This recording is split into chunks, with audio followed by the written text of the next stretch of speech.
What's good, everyone? Welcome back to another episode of the Cutman Podcast with your boy, Austin Cardish. Man, once again, we have a lot of sports to talk about this week. And, it's going to be mostly sports again this week. Didn't really find too much that happened over the weekend, but, hey, we got some crazy stuff to actually talk about, though, including comments made by Joey Porter Sr., former Steelers linebacker, about Big Ben and how he acted with Mike Tomlin's firing and whatnot. So that's going to be interesting. We got basketball during the All-Star break, which some things were good, some things were bad. We'll get into that. And we also got some UFC, including Sean Strickland and Anthony Hernandez this weekend. So with that, we're going to get into it. And like I said, we're going to talk about Joey Porter Sr., man. If y'all don't know, his son plays cornerback for us right now, and he's locked down. But before his son came along, there was Senior, and he was a beast and helped us win a Super Bowl. So credit to Joey Porter for helping us do that. But, hey, listen, with Mike Tomlin's firing, it's rubbed a lot of people the wrong way with some of the comments that have been made and whatnot. And Joey Porter went on Cam Hayward's podcast, and he basically called out Big Ben and Debo, a.k.a. James Harrison. And hey, it rubbed me the wrong way how he did it, though, because he comes out talking about how Ben basically threw Mike Tomlin under the bus and whatnot, and same with James Harrison, which James Harrison's got beef with Mike Tomlin. He came out on his own podcast and described what's going on there, so I can understand why he's like that. But I don't know, man. Just for me, the way he called out Big Ben, it made it sound like Big Ben was just like this all-around just terrible human being. And he didn't elaborate on his comments. He did mention like a example, which the example was that Big Ben, when he was younger in the league, it was like his first year or two, he went and signed autographs for his teammates' families, which, is he obligated to? No. Should he probably have done it? Yeah, but at the same time, he's young. Like, we've all been young. I'm 25 and still feel like I still have room to grow and whatnot. But to come out on a podcast and throw Big Ben under the bus of all people, like, you know you're going to get some pushback and whatnot. And other people have said it too. And Mason Rudolph, who I don't understand why he's even having a comment and anything. He, like, agreed with Joey Porter in one of his posts, like, agging it on. It's like, dude, you're dog shit. I'm sorry, but you're dog shit. And I say what that is about, like, the comments made. So Big Ben came out, and he didn't really say anything about Mike T on his podcast. He came out, and he was talking about, like, how it's probably about the time to maybe both sides to go their separate directions before Mike Tomlin got fired, which everybody knew Mike Tomlin should have got fired. But he ended up stepping down himself. So to go off of that alone, it's just terrible, man. But like I said, he made it sound like Big Ben was like some terrible person all around and whatnot. And he didn't really comment much more other than the fact that, like I said, the autograph part. So it's like, man, like, what are we talking about? Big Ben really didn't say anything about Mike Tomlin. I watched his podcast. So he's full of shit on that part. But this is the one thing, man. If you're going to come out and say something, be about it. Say it all. Like, don't just be like, oh, he was a foul of all foul, which he said. It's like, all right, elaborate. Let us know why. Because, like, if you're not going to say, then just keep your mouth shut. And, like, man. And then he went after James Harrison, which, like I said, James Harrison's got his own beef with Mike Tomlin, which is personal. He's already talked about it, which I understand. But, like, to air him out, too. And James Harrison even came out and said he's talked to Joey Porter, and they've had their discussion and whatnot. And, like, I think one of them hung up on each other. But at the end of the day, they're going to be cool.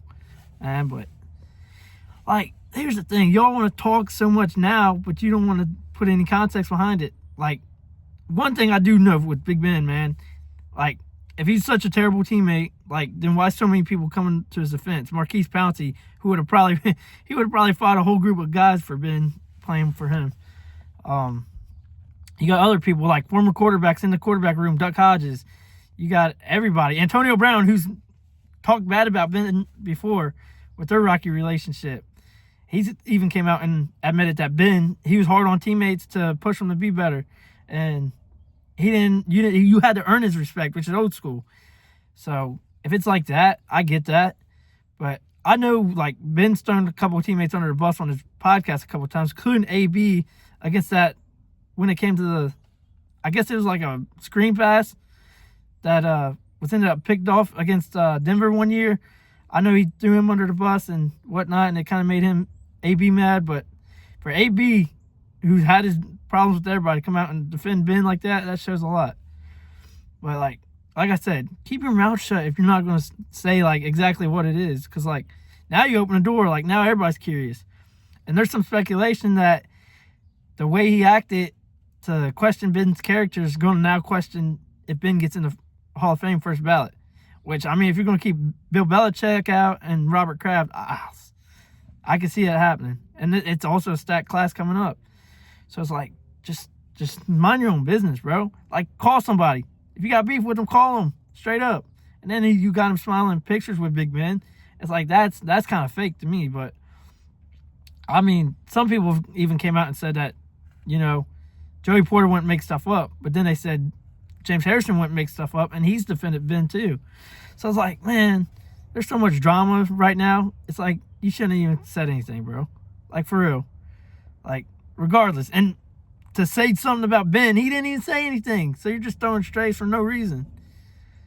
But, like, I think he's mad at James, and then he took it out on Ben. But, man, it makes no sense. Like, air it out now. Like be about it. But, I don't know. It's all a mess. I'm sure they'll make up at some point or whatnot, or something will one day come out maybe that we understand. But like, yeah, like, don't even make the comment, my boy. Like, that's crazy. And hey, you got a Super Bowl because of the young Big Ben, who's matured a lot. Like, the only thing I remember Ben like being questioned about later on in his career after he matured was, like I said, him throwing players under the bus, which that could be his way of like lighting a fire under him too. So you got to understand that part. And hey, let's not talk if, you know, Joey Porter got arrested for assault after the Miami game, I think in 2020 or 2017. So let's not do that, my guy. You weren't necessarily the best coach either. So, but I don't know, man. This drama's getting out of hand. It always seems like it's something, man. And we're just sitting here, got a new coach. We're trying to figure things out, and we got to deal with this. So, but I don't know. It's crazy. Some people, even JB thinks, Coach JB, him and I think Jason Whitlock or something like that. I think that's who that was. They've come out and they think it's all a setup to try and get views on the podcast and whatnot. So I don't know, but hopefully it's something like that, because I don't want no beef between everybody. But yeah, there's that, and I'm sure to figure out. But we're gonna stay on football and move on from that little discussion. I'm tired of hearing about it, honestly.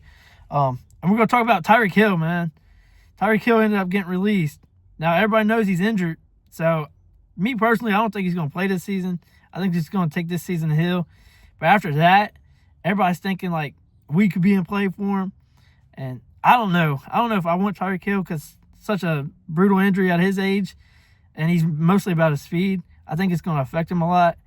And I don't know. Me personally, I see him going back to the Chiefs. That's where I said as soon as he got released, I thought he'd go back to the Chiefs. So I think he's going to take this year to heal up. Maybe not. Maybe he comes out and he plays. I don't know. But some players just aren't the same after these type of injuries with ACL, MCL, and everything else. So we'll have to wait and see if he's even healthy this year, let alone healthy enough to be back to somewhat of his normal self. But yeah, I think the Chiefs end up trying to kick the tires on him. And they did get Eric Bieniemy back as OC, which they said he wasn't even calling plays. So I don't know what's going on with that. But to have these guys run it back, I can see him doing that. So yeah, I think he's going to the Chiefs. If not, I don't know. I personally wouldn't mind just going younger and staying away from him. Like I said, I don't think he's going to be back to his normal self. And, I mean, even 50% like speed for Tyreek Hill is probably decent. But, nah, you're going to have to make certain cuts and everything. You're going to have to get your mind back into it. And he really doesn't have to do much more.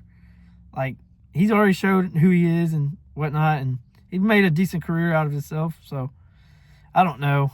I think it's another OBJ situation where he wasn't back to his normal self after his injuries. But we'll see. We'll see. And maybe they do kick the tires on the Steelers. I don't know. Like I said, I want to go younger. And I think there's a decent amount of talent in this draft. And the draft's coming up for wide receivers. So we'll see. But, I mean, even as a number 2, he might be decent. I could be wrong. Don't quote me on it. But I don't know. Like I said, I don't believe that he'd be a good fit for us. But he would be a good fit for the Chiefs or somebody like that. But yeah. Yeah, and with that, we're gonna move on to a little more football and the draft and free agency.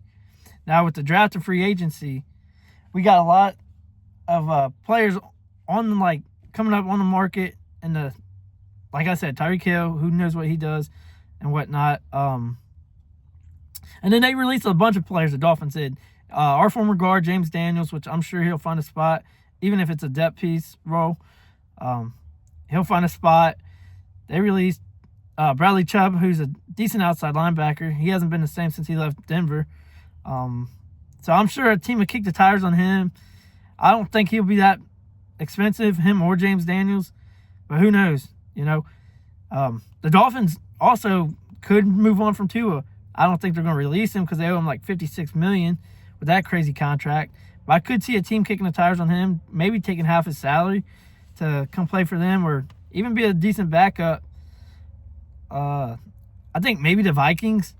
Who knows? Maybe J.J. McCarthy needs a little more time, or maybe they see enough progress this offseason to give him the shot and don't even worry about it. But I could see Kirk Cousins going back to Vikings too. He just got released, I believe. And, hey, be a backup quarterback and mentor J.J. McCarthy wouldn't be too terrible. But we'll see. Another thing is so I heard yesterday, with all the Kenneth Walker talk, I thought the Seahawks would fight and claw to try and keep him and retain him. But, hey, they came out and said that they're not going to use the tag on him, which I think is crazy.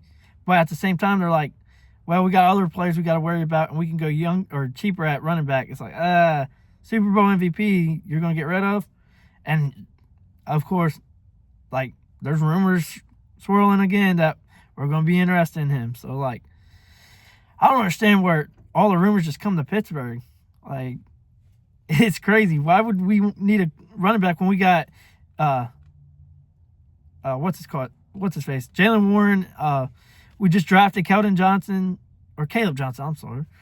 And then we're going to probably try and keep Kenneth Gainwell. And honestly, I don't see us using the tag this offseason. I mean, maybe for Kenneth Gainwell, but I think we'll get a deal done before we even have to. Even if I don't even know if they can use it like that. Maybe they can, maybe they can't. There's so many rules that's changed recently. I know players that could get tagged is Trey Hendrickson for the Bengals. I know Kyle Pitts for the Falcons, which he had a rough outing the first few years of his career in Atlanta until Kirk Cousins took over last year, and then he kind of showed out. So I could see him getting the tag for that. But other than that, there's not really many that you would think are getting the tag. I mean, you got Daniel Jones and Alec Pierce in Indy. I think you're just going to let them either walk or try and re-sign them. You got, who is it? Kenneth Walker. Like I said, Trey Hendrickson. You got Kyle Pitts. And really not much after that. Breece Hall, which I don't see the Jets re-signing Breece Hall. He's going to walk, I believe. Other than that, yeah, I don't know. I don't really see many tags being applied this season. But who knows? Maybe there will be, and I could be wrong, but I don't know. But yeah, speaking of free agency, so it starts March 9th where players can verbally agree to deals, but you can't physically sign a contract. It's against the rules until the March 11th. Then you can actually sign. So when March 9th hits, you're going to see crazy deals come off quick, and you might see a couple big ones, maybe not, but come March 11th when players actually sign, that's when the bigger deals get done. And some players that even change their minds, so it gets crazy right in that window. I'm always excited to see that and see where everybody goes and how much they make and what players end up getting released and put on the market. And I don't necessarily see us like going after too many players. Maybe like some depth pieces and re-signing guys that we already have. So there's that. Like I said, the Bengals, man, they're iffy. They're non-committed to Trey Hendrickson coming back or, letting him go. So if they don't apply the tag, I assume he's going to walk. If not, I personally wouldn't do it. But who knows? It's the Bengals. You never know what the Bengals are going to do. I think Shamar Stewart, he's going to come out in a year or two, and he's going to be decent. So you can't really give, like, Trey Hendrickson big money and big years. Maybe a 2 to 3 year deal, possibly. And I think they should re-sign Miles Murphy, who showed out at the end of last season. But he's going to want money based off his performance at the end of last season. So you got to think about that. I think you keep him. Maybe a 3 or 4 year deal for Miles Murphy, which I don't even know if his contract's up. It might be, it might not be. I don't know. But regardless, I'd still try and get him on an extension, keep him on that side, and then worry about the other side.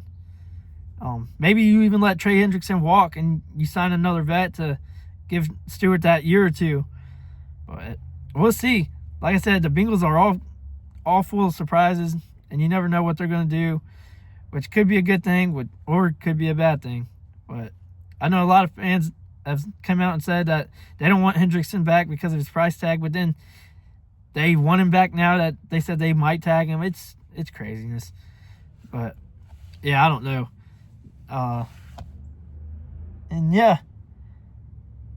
Like I said, Kenneth Walker, if he hits the market, he's going to be a hot name. And it'd be kind of crazy if it's like a Saquon situation where the Giants released him and he went to their divisional rivals in Philly.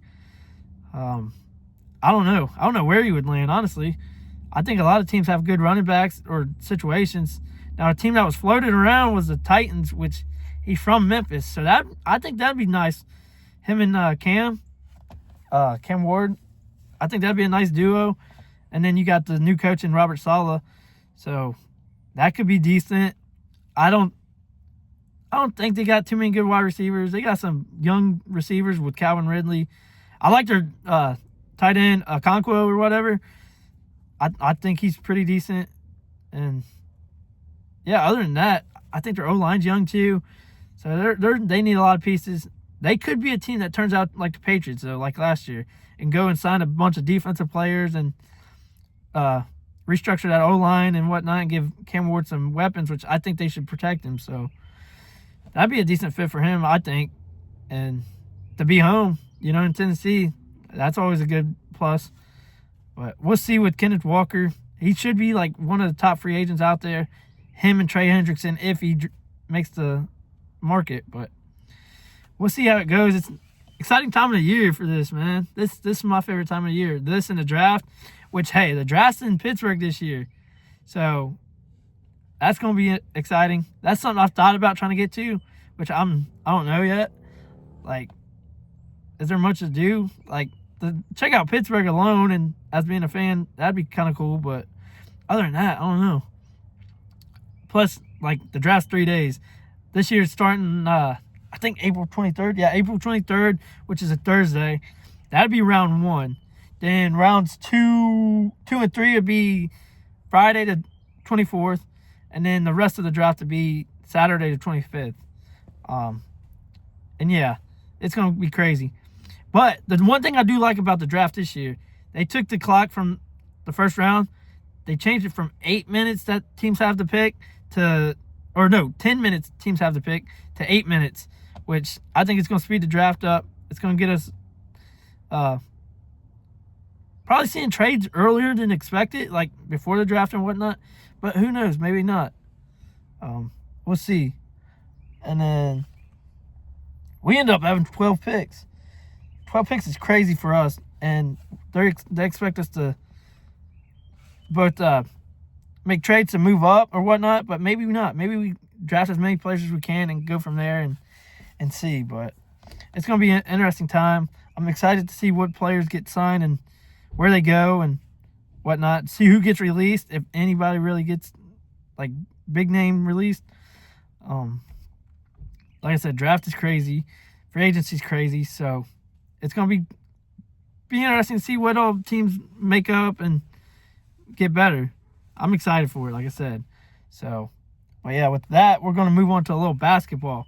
And basketball, I mean, we got everything from the All-Star break to a high school player here in the local area, which kid is 15 and like 6'10", projected to be 7'2". But no, with the All-Star break, you got players like Taco Fall. Taco Fall ends up making the Celebrity All-Star game for some reason. I don't know who decided that was a good idea to put like Bigfoot Taco Fall in the celebrity game, but this man had like a double-double early on in the game, and I was like, bro, like, I wasn't watching. I forgot it was on, honestly. And then I turned it on, which I wasn't going to watch the celebrity game, but I turned it on, and Taco Fall's out there, and I was like, bro, who decided that was a good idea to put Taco Fall in there with a bunch of celebrities? And then on top of that, he's already got a stacked team around him and whatnot. It's like Giannis, man, he had a team that was stacked to win the thing all along. But man, that was insane to see. Like I said, he got a double-double early, and I think he got like 5 blocks, which who's shooting over him? Oh, but man, that was actually not that bad of an experience to watch. It was actually a closer game even with him, so I don't know how that works. I think it's all set up personally, but I don't know. And then, hey, honestly, to me, one of the best things out about the break was Dame Lillard winning his third three-point contest. Him and Devin Booker, they fought and clawed the second round to come out, and Dame ended up like edging him out by like a couple shots. And Devin Booker missed like his final 3 shots to tie it up, and he ends up losing it. But man, Devin Booker came out on fire, honestly. He came out and put up, I think, 30, and then Dame put up 27 to tie it with a couple players and whatnot. But hey, Bobby Portis looked terrible in it, man. I'm not gonna lie, he missed a lot, and that's a former Bull. So Bobby, what are you doing, bro? But yeah, that, and then hey, man, I was looking forward to the dunk contest, even though I didn't know really who was in it and whatnot. But it was terrible. I'm not gonna lie. Except for a few dunks, the dunk contest was just outright terrible. You had the kid from Miami, Kashad Johnson. He ends up winning it, and then Carter Bryant from the Spurs. He was in the finals with him. It was terrible. It was terrible. Like, there was a couple dunks you're like, dang, that deserved a 50 maybe. And then at the end, Carter Bryant, he sold big, man. Like, Johnson, he ends up like getting his dunk that was like high up there, and then his second dunk, it was terrible. Like, he barely got a score almost. And then all Carter Bryant's got to do with his final dunk is just make a decent dunk to get like a point or two above. And this kid comes out here and he misses the same dunk like 4 or 5 times, and then he almost runs out of time and he just makes a random dunk, like a dunk that you'd see in a game. So it's like, bro, you thought you were gonna win it? So he ended up selling. Yeah, and like I said, it was terrible. Dude didn't almost. One of the dudes in the contest ends up smacking his head on the floor too. Like, he looked like he was a shorter dude, so I don't know how he made the dunk contest, but he ends up like falling and hitting his head and then makes the dunk, and it's like all kinds of craziness surrounding that. And there were kind of some boring dunks, really. Like, some you've seen, like Killian Hayes, man, or Jackson Hayes, whatever his name is. He ends up coming out on top in the first round. And he tries like a free throw dunk, but he gets like halfway from the free throw line to the basket and he jumps. It just looked bland. It's like, bro, that was terrible. So he cost himself too. It's like, man, that part was terrible. But after I seen that, I wasn't watching the All-Star game. I didn't care. But even though it's been terrible the last few years, it was actually pretty good from what I've heard. And so the format, they said, really helped. And they got 3 different teams of like young players, like world players, and then like older players, I believe. I don't know exactly what it is. That shows how much I like basketball. But they end up coming out and actually putting up a decent performance, I guess. And the old heads were versing the younger dudes, and they just got gassed. So the older or younger dudes end up winning. Anthony Edwards won MVP, which he was surprised. He's just randomly nonchalant, just walking around, and then they called his name, and he's like all excited and happy. But yeah, I might have to go back and actually rewatch that and see what happened. But yeah, if it's good like that, leave it like that. Like, the All-Star break has been terrible, and they said people were actually competing too. I mean, I heard Kawhi Leonard drop like 31 in a quarter. So, who knows? Maybe they figured it out. Like, I'm sure they'll make changes and screw something up like every league does, but at least they're coming back with something. Them in baseball break, man, I think they got the potential to be somewhat enjoyable, like baseball, but football's it's done. Football's got flag football. It's over. But yeah, and all that. And then, speaking of basketball, I want to know who y'all think's going to the finals, or who do you think should be in the finals? Like, me personally, I think a good matchup would be the Spurs and the Cavs. I think the Cavs getting James Harden and his shooting and his ability to make good passes, I think they could actually find themselves in the finals. And hey, the Spurs have been crazy. They've even knocked off OKC a few times, which OKC, if they stay healthy, they're going to be competitive in the playoffs too. So who knows? Like I said, just staying healthy, that's a big thing. And I don't think many teams from the West really catch my attention except for OKC and the Spurs. Like I said, the Cavs on the East, but they got Detroit in the East too. I don't think they're going to do much. Who knows? Maybe they do. But, yeah, I think that'd be a good matchup. And you got Donovan Mitchell, who's a scorer and really good. They got Evan Mobley and Jared Allen. They got some dogs over there in Cleveland. And then you got the Spurs, who are young and just, man, they're exciting. So that's who I think might go. Maybe not. Who knows? But it'd be a good matchup if not. So let me know who you think. And we'll go from there. Maybe one of us is right and ends up being a great finals, which I usually watch. I do watch the finals. That March Madness, which is coming up, I watch that. So we'll get some basketball in here soon. I promise. And then, hey, I got touched on. There's a local kid here, man. This kid's like 14 or 15. And he's like 6'10". And projected to be 7'2". And hey, I'm not gonna lie, man. I was watching one of the high school games here last night, and I was like, "Who's this kid, bro?" And then the boys were like, "Oh, it's this kid, and his name's Landon. What's his name? Landon Baldwin from Southwestern High School." And I think he's like 8th grade. I think that's what they told me. So he's still got a long way, bro. And some people even think he's going to like play travel ball instead of like high school ball here soon, so we'll see about that. But hey, I did tell the boys, I was like, I'm going to email EKU right now. We need him. And I did. I emailed EKU's scouting department. I'm waiting to hear back from them, which I might not. But yeah, kid is like 15 years old, 6'10", projected to be 7'2". I was like, dang, dude. Imagine him as a colonel. I'd show up to some games, I swear. But man, like if this kid does not go and play basketball, like at least overseas, at the very least, at some point in his career, man. But those jeans, I don't know what you're doing. Like I'm a smaller dude. Like if I had those jeans, I'd definitely play basketball. But who knows, man? I think he's got the potential too. I think he's got the potential to grow his game and be better because he's already decent from what I've seen. But I don't know, man. Like, I hope he's on our radar already. They might have scouted him early, but hey, maybe they see my email and they're like, wait a minute, let's go check this kid out. Yeah. That was funny last night watching that and seeing him. I was like, dang, this kid's tall. But yeah, props to him, you know. Some of us ain't that lucky, but yeah.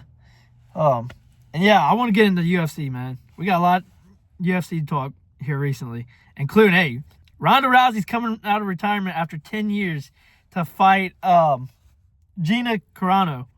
I think that's how you spell her name. I could be wrong. But, yeah, coming out randomly.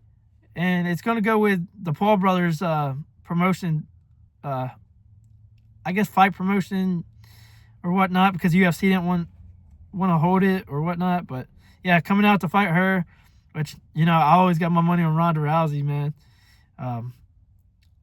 I know she's a mom now and got her time invested in that, so I don't know how much she's been training, which I doubt, they're going to cut that much training out as fighters and whatnot. But I'm going to try and watch that because Rhonda Rousey's a beast, dog. And I don't care how much she's, falling off or whatnot. You can't underestimate her. So I'm going to watch that. It should be good, honestly. Maybe not. Maybe it won't be. Maybe it'd be like that movie Grudge Match and they're old and washed. I don't know. But I love watching some MMA, man. I swear. But yeah, speaking of coming out of retirement, there's rumors spreading around and whatnot of which brother is? Oh, Nate Diaz. I get him and Nick mixed up. But there's rumors of him coming out of retirement and whatnot, and he's even thrown out some shots and said that he wants either the trilogy fight with Conor McGregor, which the first two fights were dog fights, man. So that'd be nice to see. You got him and Dustin Poirier going at it, so maybe that's a fight. That'd be a dog fight too. It was you can't go wrong with either one. So hopefully one of those happen. If he does come back, I don't know. He has been out of the game for a couple years too, but not as long as Rhonda. So these fighters are coming back. They're gonna bring some more excitement. Come on now. And then, hey, who knows? Dana White has came out and said that the UFC card for the White House is finished. They haven't dropped any names or any matchups, so we'll have to wait and see. But hey, that'd be a nice fight card with Nate Diaz getting on there with a Conor McGregor part 3, bro. Man, like I said, that's crazy. And Dustin Poirier would have to come out of retirement too, so it's everybody's getting that itch again. But I don't know. It'd be exciting either way.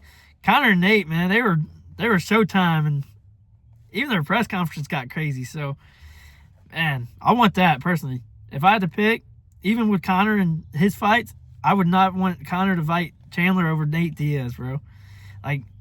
They got a lot of beef. Maybe Nate and Conor fight one day, and then Chandler and Conor, or I don't know. But man, now, I've said many a time, now's the time to get into watching UFC and become a fan.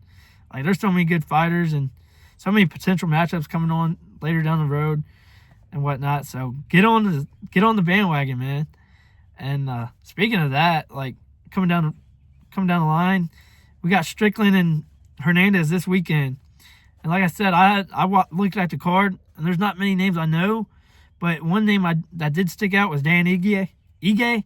My bad. Now I know Dan because a couple months back there was a short window to get a fighter in to replace another fighter, and he took it, I think, on a day or two's notice, and he came out and I think it was against Lopez, honestly, Diego Lopez, but if not, I can't remember. And if that was the case, he replaced Brian Ortega, who seemed like he always had a problem with fighting Lopez. But now he came out and he actually showed not only heart, but showed that he was prepared to fight whoever. So that'd be a fun fighter to watch this coming weekend and whatnot. But other than that, it's a bunch of people I don't recognize and that I have to study up on. But hey, regardless, Strickland Hernandez should be solid. I still haven't done my homework on Hernandez, but I'm sure it'd be really good. And like I said, if it's 5 rounds, I got Sean Strickland about round 3. If not, it's going to decision. I don't think he's going to stop him after round 3. And you got to watch that jab from Strickland, man. I'm telling you, that dude's going to just come out and punch you in the face. And he's probably going to try and stand up more. He can wrestle a little bit, but hey, it's more exciting on your feet. Everybody knows that. But yeah, that's going to be exciting for UFC and whatnot. And yeah, with that, I think I'm just going to get out of sports in general. And we're going to talk about a couple more things here and whatnot, including like the luxury of growing up in like the city limits.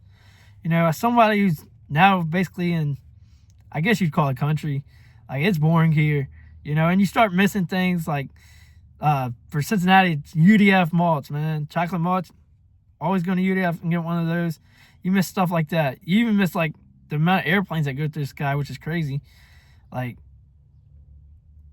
you miss the little things and things you wouldn't ever consider if you didn't get away from it. So missing the little things and whatnot. But growing up, like being able to walk to like the field that was across the street from our house and play football with the neighborhood kids, that was fun, man. And not really being in like a subdivision. Like I'm not gonna like discredit people who lived in subdivisions and whatnot. I'm sure you have your own fun and different experiences, but man, just being able to walk out the front door, go to the field across the street with the neighborhood kids and just play football was crazy.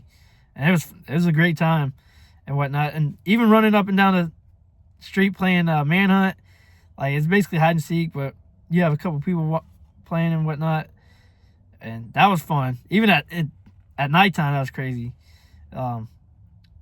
I remember just running up and down the street to our buddy's house, going back and forth, trying to play like Black Ops 2 and whatnot, and we'd have to go ask his dad and then whatnot, and he'd end up staying the night, and like throughout the night we'd go back to his house, grab snacks, grab more controllers and whatnot, and just, man, you didn't think, like back then you didn't really appreciate it as much as you do now, but having those memories and whatnot, that's great, man.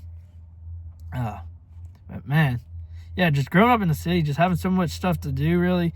Like, y'all discredit it. Y'all always want to leave Cincinnati and stuff like that. Nah, I love home. And like I said, you can't be around me for 2 seconds without knowing where I'm from and just me talking about it. So, but yeah, it's just, I'm sure, like I said, I'm sure there's luxuries of living in suburbs. I'm sure there's luxuries of living in the country and whatnot. But for me personally, the experiences back home are a lot better than the experiences around where I am now. And I'm working towards getting back, man. And yeah, hopefully one day I get to go back. And the goal ultimately is to have a house like here where I'm at now. That way it's just peaceful and quiet. And then one back home, like that way I can go down memory lane whenever I want to, get whatever I want to, and yeah, just live life, man. But we'll eventually get there. You know, it's like they always say, Rome wasn't built in a day. So it's going to take some time, and we're going to keep grinding and see where it goes. But man, there's just something about living in the city limits that, I don't know, man. It's just crazy. It's just crazy to think about. And I'm grateful. But yeah, just, man, I wish everybody had that experience. And honestly, I wish I had the experience of everybody else as well, just to see what life was like in certain situations. But who knows? But yeah, with that, man, we're also going to move on to something else. And one of our final topics, honestly, and it's based on home too. But I want to know, what's your dream house look like? Like for me, man, I've always had like a dream of like having like a lot of land like back home. Like I can just pull out a driveway, maybe 20 minutes, I'm back in the city limits of Cincinnati. But I always wanted like a lot of land. I wanted like for me personally, like white houses with black trims, pretty solid. Like I think they look tough. Either that or like, yeah, I would say black with white trim, but that wouldn't look as good. So the white houses with black trim usually are the things that like catch my eye the most. So I'd like something like that. And then maybe a wraparound porch where like, hey, we could go from the front porch to the back porch, just stand on the same porch. That'd be cool. And then get so many different views too. I can't swim. I'm not gonna lie. I can't swim. And like, I don't really care to swim. Like, even if I could swim, I don't think I would a lot. It just doesn't excite me. But maybe having like a swimming pool for like family coming over and whatnot, something like that. But for some reason, I've always wanted like a dirt track, like to take a 4-wheeler or a dirt bike or whatnot, be able to go around and do that. And I don't know. I've always wanted something like that as a house. So, man, we'll see. Maybe a little pond to go fishing in. But obviously my dream garage I talked about last episode, something like that. Just something simple, you know. I mean, it's just talking about it, it seems kind of like there's a lot to it, but there really isn't. But yeah, that's like my dream home. Maybe some features and stuff within the house that like I might want, but nothing really serious to talk about much. So let me know what y'all's favorite or your dream house looks like. I'm actually curious to know and whatnot. And man, we'll see like what taste y'all have. Like I mentioned mine. We'll see what y'all like and don't like, and y'all might like some of the same things I want or like and want. So I'm excited to hear about that. And yeah, man, just before we go, I'm just gonna say about life, man. Like, man, I've been enjoying life lately a lot, and I think a lot of it comes with just giving more time to God and just letting Him take my problems. Like, I don't know, man. Like, I try to think a lot more before I speak now. I try to stay a lot calmer. One thing I do need to do is probably like maybe get into like a little meditation. I know we did it in school growing up a little bit, and that was always cool, but yeah, maybe help relieve some of the stress and whatnot. But yeah, it's